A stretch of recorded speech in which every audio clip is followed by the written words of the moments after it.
சீர்காழியில் அதிமுக பொதுச் செயலாளர் எடப்பாடி பழனிசாமியை அவதூறாக பேசிய பாஜக மாநில தலைவர் அண்ணாமலையின் உருவ பொம்மையை எரிக்க முயன்றதால் பரபரப்பு ஏற்பட்டது.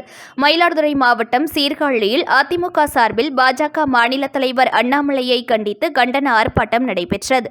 இந்த ஆர்ப்பாட்டத்தில் பொறியாளர் மார்க்கோனி தலைமையில் முன்னாள் எம்எல்ஏக்கள் பாரதி, சந்திரமோகன் மற்றும் மகளிர் அணி உள்ளிட்ட 100க்கும் மேற்பட்டோர் பங்கேற்றனர்.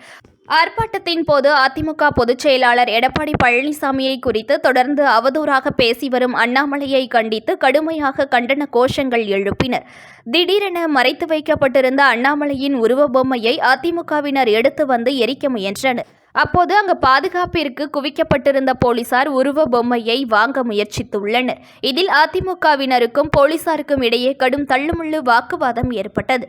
அப்போது உருவ பொம்மையை எரிக்கும் முயற்சியில் அதிமுகவினர் பாட்டிலில் வாங்கி வைத்திருந்த பெட்ரோலை உருவ பொம்மையின் மீது ஊற்றிய போது கூடியிருந்த அதிமுகவினர் மற்றும் போலீசார் மீது பெட்ரோல் தெளித்ததால் பெரும் பரபரப்பு ஏற்பட்டது. தொடர்ந்து போலீசாரின் கடும் முயற்சியால் உருவ பொம்மையை பிடுங்கி தண்ணீரில் நனைத்தனர். பின்னர் அண்ணாமலைக்கும் எதிராக மீண்டும் கண்டன முழக்கங்களை எழுப்பினர். இதனால் அப்பகுதியில் பெரும் பரபரப்பு ஏற்பட்டது. நியூஸ் ஒன் தமிழை லைக் பண்ணுங்க, கமெண்ட் பண்ணுங்க, ஷேர் பண்ணுங்க, மறக்காம சப்ஸ்கிரைப் பண்ணுங்க.